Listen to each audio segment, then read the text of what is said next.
오늘은 마가복음 10장 17절에서 22절까지 말씀 묵상합니다. 10장 17절에서 22절까지 말씀 있습니다. 예수께서 길에 나가실새 한 사람이 달려와서 꿇어앉아 묻자오되 선한 선생님이여 내가 무엇을 하여야 영생을 얻으리이까? 예수께서 이르시되 내가 어찌하여 나를 선하다 일컫느냐? 하나님 한 분 외에는 선한 이가 없느니라. 네가 계명을 안 하니 살인하지 말라, 간음하지 말라, 도둑질하지 말라, 거짓 증언하지 말라, 속여 빼앗지 말라, 내 부모를 공경하라 하였느니라. 그가 여짜오되 선생님이여 이것은 내가 어려서부터 다 지켰나이다. 예수께서 그를 보시고 사랑하사 이르시되 내가 아직도 한 가지 부족한 것이 있으니 가서 내게 있는 것을 다 팔아 가난한 자들에게 주라. 그리하면 하늘에서 보화가 내게 있으리라. 그리고 와서 나를 따르라 하시니 그 사람은 재물이 많은 고로 이 말씀으로 인하여 슬픈 기색을 띠고 근심하여 가니라. 아멘. 영생과 천국 가는 길을 가로막는 재물. 예수님의 예루살렘 여정 가운데 영생을 얻기 위해 찾아온 한 사람이 있었습니다. 영생과 하나님 나라와 재물의 가치를 극명하게 보여주는 중요한 사건입니다. 영생이라는 궁극적인 질문을 들고 예수님께 나왔으나 결국 자신의 많은 재물에 발목이 잡혀 슬픈 모습으로 근심하며 돌아갑니다. 구원이 인간의 의지, 인간의 노력이나 어떤 자격이 아니라 하나님의 은혜로 주어지는 것이지만 모든 것을 버리고 예수님을 따르는 전적인 헌신과 결단이 필요한 측면도 있음을 가르쳐 주시는 말씀이죠. 본문은 예수님의 대화를 통해 선의 기준, 또 율법의 진정한 의미, 하나님과 재물 두 주인을 섬길 수 없으며 사랑과 가치를 어디에 두고 살아가야 하는지를 깨우쳐 주시는 말씀입니다. 17절에 예수께서 길에 나가실 때 한 사람이 달려와서 꿇어앉아 물었다. 선한 선생님, 내가 무엇을 하여야 영생을 얻을 수 있습니까? 주님을 만나고자 달려온 모습, 간절함과 열망을 볼 수 있고요. 꿇어앉아, 즉 무릎을 꿇었다는 것은 겸손과 예수님에 대한 존경심을 보여주네요. 이 한 사람은 마태에 의하면 부자였고 또 청년이었다고 기록합니다. 마태복음 19장 22절에 그 청년이 재물이 많음으로 말씀을 듣고 근심하며 갔다. 누가에 의하면 관원이었습니다. 누가복음 18장 18절에 어떤 관리감으로 이르되 선한 선생님이여 내가 무엇을 하여 영생을 얻으리이까? 이 관리라고 하는 헬라어 아르콘은 권력자, 통치자, 높은 지도자 혹은 공의원들을 의미하는 말이었어요. 다만 사내들인의 회원이었는지는 분명하지 않습니다. 나이는 한 30세가 지났을 것으로 보이고요. 관리가 되기 위해서는 젊은 청년, 부자 청년 관원이었다. 이렇게 요약할 수 있겠네요. 이런 위치에 있는 사람이 예수께 달려와서 무릎을 꿇고 영생의 도에 대해서 질문한 것은 매우 특이한 경우입니다. 당시 대부분의 공회원들, 서기관과 바리새인들은 예수님을 죽이기 위해 혈안이 되어 있었기 때문입니다. 예수님께 밤에 몰래 찾아왔던 니고데모도 있었고요. 존경받는 공회원이었던 아리마대 사람 요셉, 예수님을 장사 지낸 사람이죠. 예수님에 대해서 열린 마음을 가지고 겸손한 마음을 가졌고 그리스도이실 수도 있다는 생각을 가지고 예수님께 찾아온 것으로 보입니다. 관원의 위치에 있었던 청년이 부자였던 그가 예수님께 겸손히 나와 질문했어요. 예수님께 대한 호칭이 선한 선생님이네요. 특이한 칭호인데요. 당시 랍비에게도 선한이란 이 수식어를 붙여서 부르지는 않았습니다. 그는 영생을 얻으려면 선한 일을 행해야 하고 선한 선생님이신 예수님께 묻는 것이 필요하다라고 생각했을 것인데요. 관원이었던 이 사람은 분명 예수께서 그동안에 행하신 일들에 대해서 다 들었을 것입니다. 병고침, 귀신 쫓아내심, 굶주린 자들을 먹이신 일 등 하나님의 말씀을 가르치시는 이 모든 것을 종합해서 보았을 때 예수께서 행하신 일은 선한 일이다. 분명하죠. 그리고 하나님의 말씀을 가르치는 선생, 랍비로 여겼기 때문에 선한 선생님이라고 고백했을 것입니다. 예수님의 정체성, 예수께서 하나님의 아들 그리스도심을 아직 깨닫지 못하고 있음을 알 수 있죠. 그 당시에 제자들도 예수님과 함께 그 기적의 현장, 또 직접 하나님의 아들 그리스도로부터 말씀을 배웠으면서도 예수님을 선생님이라고 부르고 있었으니까요. 그의 질문 속에 선한 일이란 율법을 알고 지키는 것이라고 생각했고, 자신이 율법을 알고 지켜왔기 때문에 자신은 선한 삶을 살았고 반드시 영생을 얻게 될 것이다 라는 확신을 가졌거나 예수님께로부터 확증받고자 하는 그런 심정으로 나온 것으로 보입니다. 구원과 영생은 무엇을 하는 데 있는 것이 아니라, 즉 to do가 아니라 어린아이와 같이 되는 것이다. to be에 있기 때문에 그 주님의 그 구원의 은혜에 대한 올바른 이해가 없었던 것으로 보이죠. 이는 제자들과 모든 시대에 구원과 영생을 사모하는 사람들에게 복음의 핵심적인 진리를 깨우쳐 주시기 위한 좋은 사례가 되었습니다. 내가 무엇을 해야 영생을 얻을 수 있습니까? 즉 행함을 통해서 영생을 얻으려고 하는 태도를 가지고 있었어요. 얻다, 영생을 얻다. 헬라어의 클레로노메오는 상속받는다라는 의미도 갖고 있어요. 이는 그가 영생을 자신의 어떤 행위를 통해서 획득하거나 상속받을 수 있는 대상으로 이해하고 있었다는 것입니다. 조상들로부터 내려온 율법을 행하는 것이 선이고 영생과 구원을 상속으로 받게 될 것이다 라고 생각했던 것으로 보입니다. 하나님의 나라와 구원과 영생, 하나님의 나라를 상속받는 일, 여기에 이제 관심을 가지고 예수님께 나와서 나름 확신을 얻으려고 했던 것으로 보입니다. 18절에 예수께서 이르시되 내가 어찌 나를 선하다 일컫느냐, 하나님 한 분 외에는 선한 이가 없다. 단호하게 말씀하시네요. 선이라고 하는 개념을 인간이 도덕적이고 착하고 좋은 일을 하는 율법을 지켜 행하는 인간적인 차원에서의 선으로 이해하고 있음을 아시고, 예수께서는 먼저 선하다라고 하는 칭호의 기준에 대해서 하나님 한 분 외에는 선한 분이 없다 이렇게 말씀하심으로써 영생에 이를 수 있는 선의 기준이 오직 하나님께 있음을 강조하신 겁니다. 예수님의 이 말씀은 자신의 신성을 부인하는 것이 아니라 모든 선의 궁극적인 근원이 오직 하나님이심을 선포하는 것이고, 이는 인간적인 선의 기준이 아닌 하나님의 절대적인 선을 기준으로 영생의 문제를 접근해야 함을 의미하는 말씀입니다. 율법을 온전히 지키는 것이 선이기는 하죠. 선, 의, 거룩함이 선이니까요. 그러나 그 율법을 완전히 지켜 의에 이룰 수 있는, 선에 이룰 수 있는 사람은 없죠. 율법이라고 하는 것은 죄를 깨닫게 하는 것이고, 그 죄를 깨달아 성소에 나가서 신실한 회개와 제사를 통해서 용서받는 의죠. 그것이 선, 인간으로서는 선에 이룰 수는 없는 것이죠. 그래서 선의 기준이 하나님 한 분뿐이다 라고 예수께서 말씀하신 겁니다.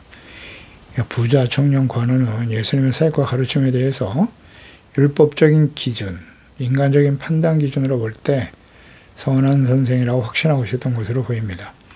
그러니까 율법을 알고 지키는 것이 선이다 라는 생각이죠. 그 선에 대한 정의, 이것은 하나님이 말씀하셨죠. 미가서 6장 8절에 사람아 주께서 선한 것이 무엇임을 내게 보이셨나니 여호와께서 내게 구하시는 것은 오직 정의를 행하는 것이 선이고 인자를 사랑하며 사람들을 불쌍히 여기는 거죠. 긍휼히 여기고 겸손하게 내 하나님과 함께 행하는 것이 선이라고 하셨어요. 정의, 정의는 무엇이냐? 하나님의 말씀을 지켜 순종하는 것이 정의입니다. 그리고 사람들을 불쌍히 여기는 거예요. 그리고 하나님 앞에 겸손하여, 겸손이라고 하는 의미는 자신이 하나님 앞에 심각한 죄인임을 인정하고 회개하고 돌이키는 것, 용서받는 이것이 겸손이에요. 이것이 선이라고 말씀하신 거죠. 19절에 내가 계명을 안 하니 살인하지 말라, 간음하지 말라, 도둑질하지 말라, 거짓 증언하지 말라, 속여 빼앗지 말라, 부모를 공경하지 말라. 무엇을 하여 영생을 얻을 수 있습니까? 라는 질문에 대해서 그 그 찾아온 부자 청년 관원에게 무엇을 하여야 그랬으니까 영생을 얻는 일을 위해서 실천할 일이 무엇인가. 인간의 행동으로 영생에 이르는 일. 아마도 이 청년은 율법을 온전히 지키는 것이 선임을 알고 있었고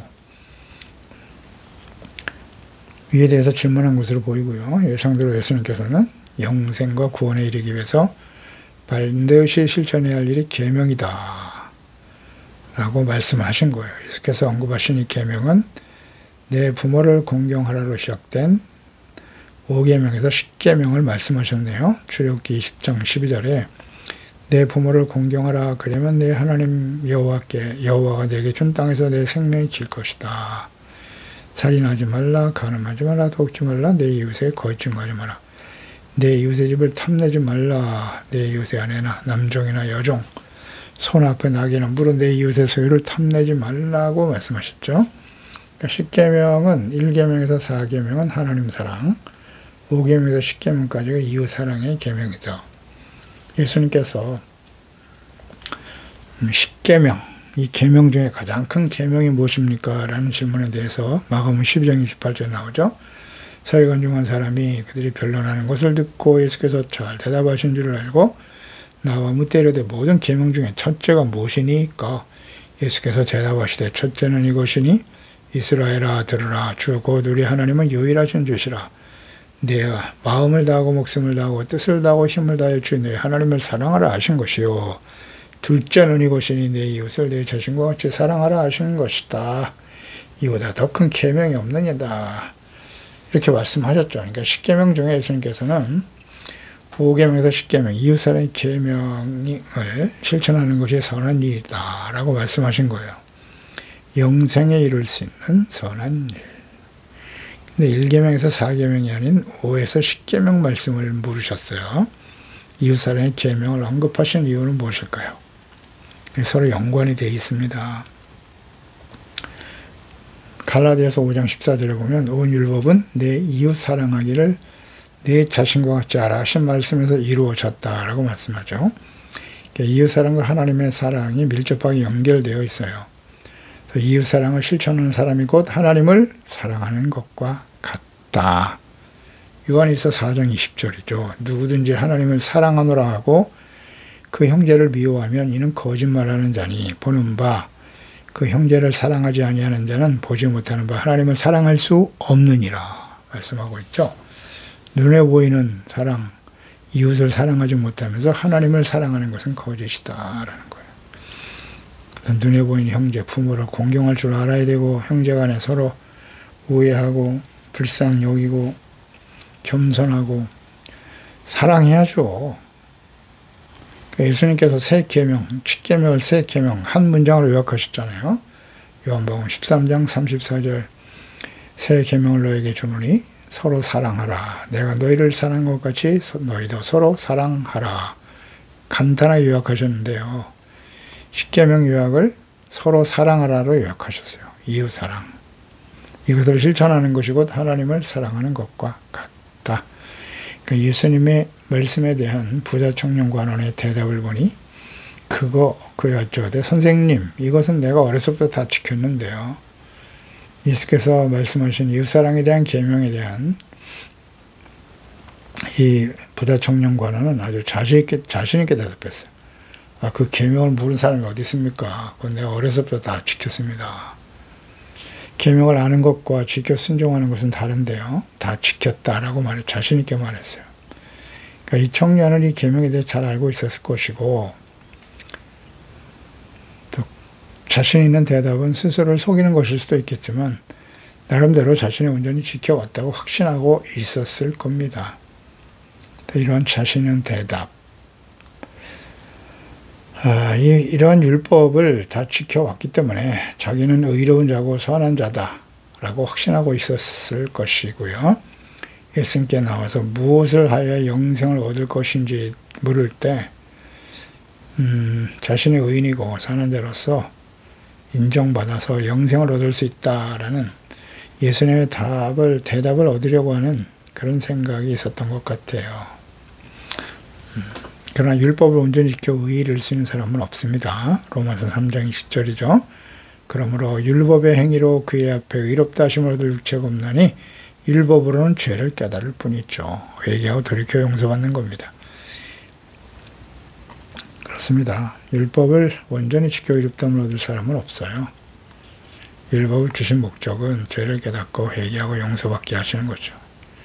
그러니까 자신이 스스로 율법, 이웃사람의 계명을 어려서부터 잘 지켜왔고 의인이라고 확신하고 있는 부자 청년에게 21절에 예수께서 그를 보시고 사랑하셨네요.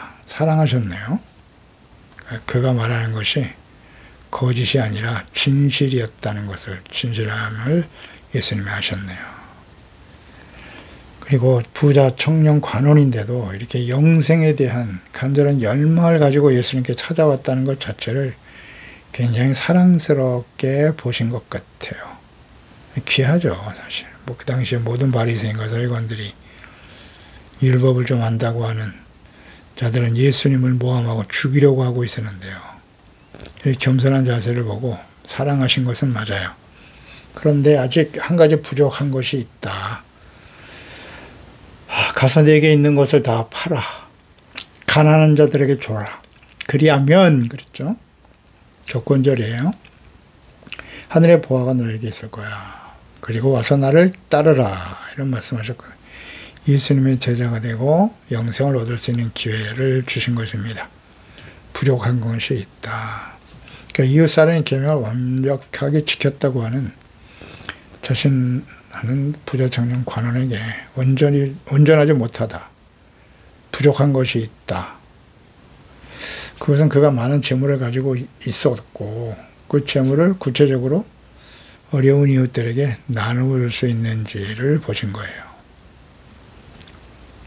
부자인 것을 아셨죠. 재물을 팔아서 가난한 자들에게 주어라.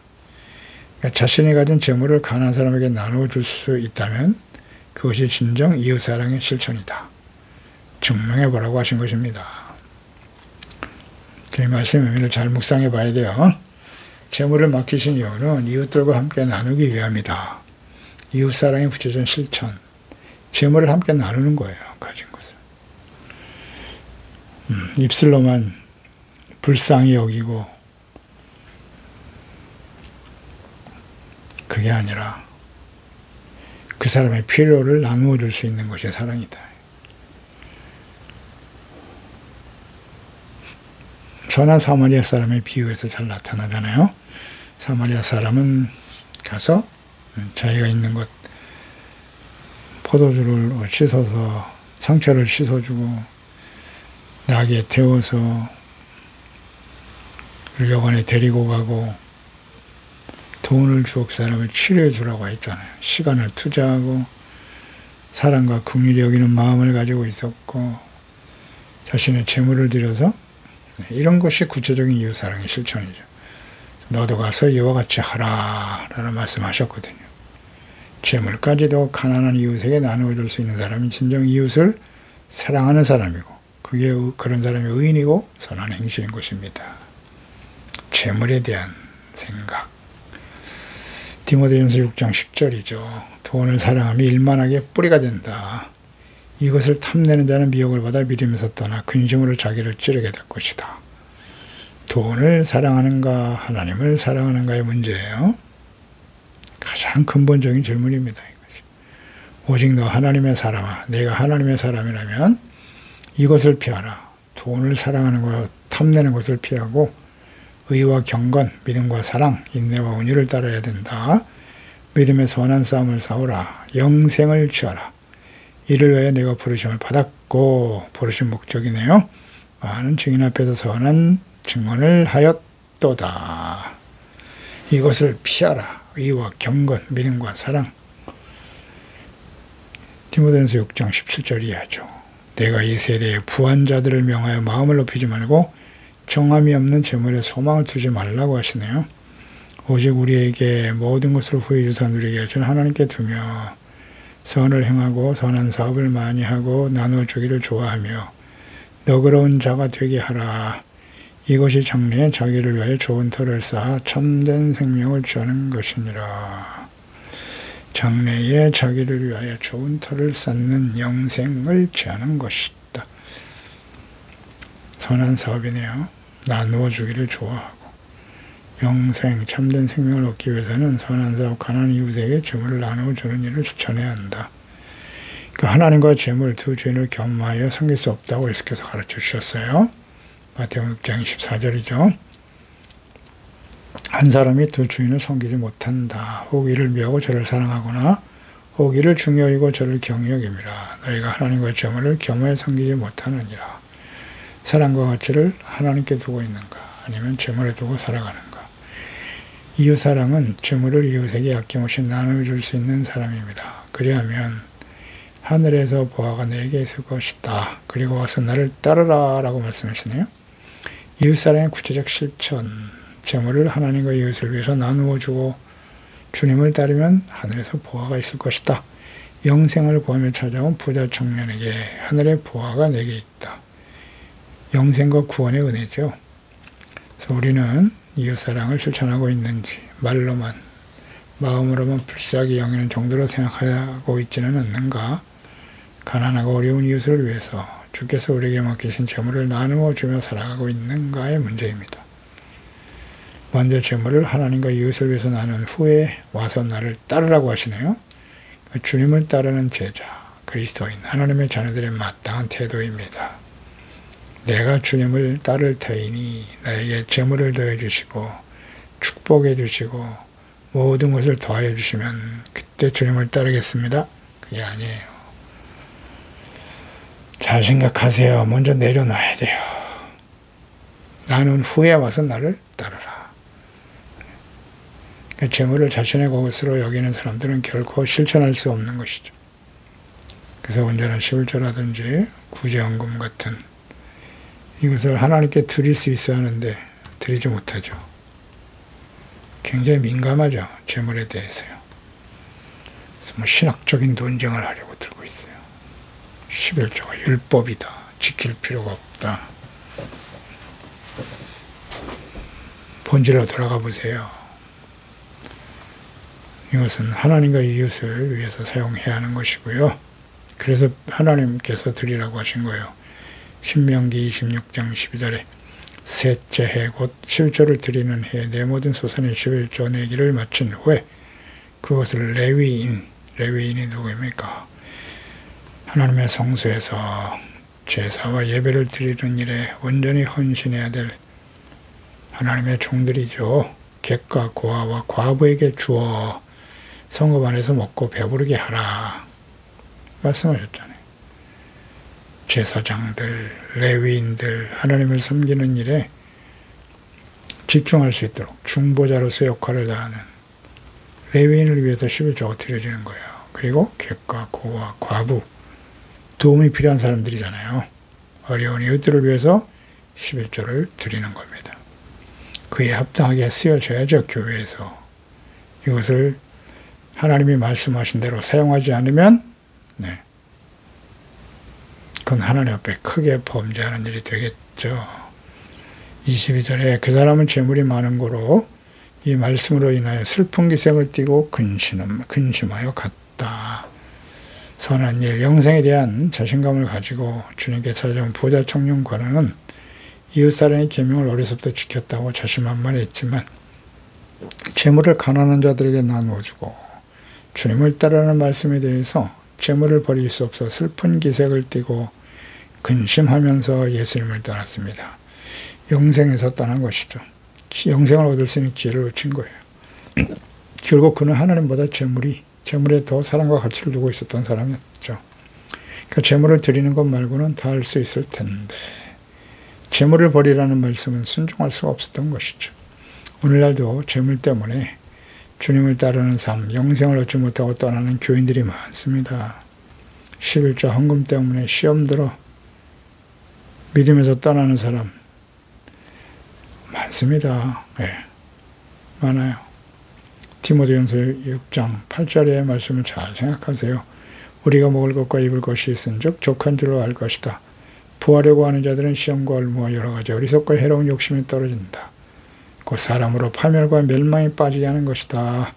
돈을 사랑하며 일만하여 뿌리가 된다.